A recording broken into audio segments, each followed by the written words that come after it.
sida aad la socotaan maanta waa 15 May waa maalinkii qaranka waa maalinkii dhalinyarada SYL aas-aaskoodii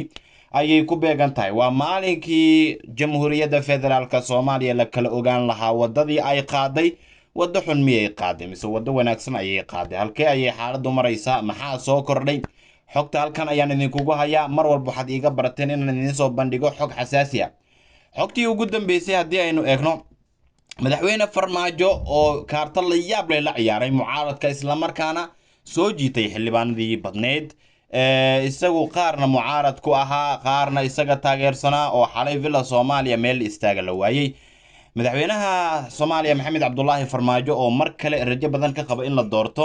ayaa la sheegay in uu noqday musharaxa ugu soo jiidashada badan mucaaradka marka runta la isku sheego doorashooyinka marka ay dhacayaan lacag ayaa la bixiyaa waa qasab 50,000 la bixiyaa 100,000 la bixiyaa 500,000 la bixiyaa 1 milyan la bixiyaa doorashada maalinkii xildhibaanka koobaad la doortay ilaa iyo maanta oo madaxweynaha la dooranayo lacaga far badan baxay qof ay ka qarsoon tahayna ma lahan madaxweynuhu marka wuxuu sameeyay in uu soo jiito isaguna dhinaciisa xildhibaanadii mucaaradka iyo muxaafidka villa Soomaaliya ayuu isugu yeeray xogta la helay waxay sheegaysaa in madaxweynuhu uu noqday shakhsigii ugu badnaa ee lacag fara badan bixiya isla markaana wax walwala aan ka muujin qaadashada lacagtaasi ay xildhibaanada qaadanayaan warar ayaa sheegaya in kooxda ololaha madaxweyne Farmaajo culays xoogan ay saareen xildhibaanada si la isku aamino isla markaana ay doonayaan in codadka xildhibaanada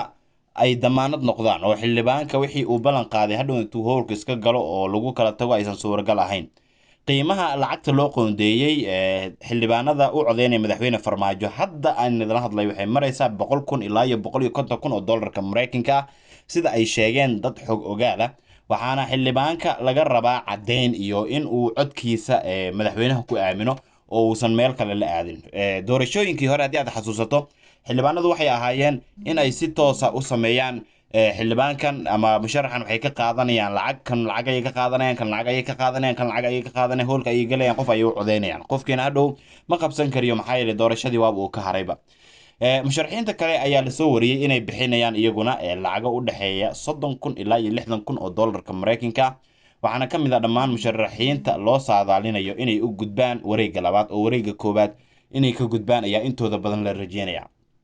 bixinta iyo qaadashada laaluushka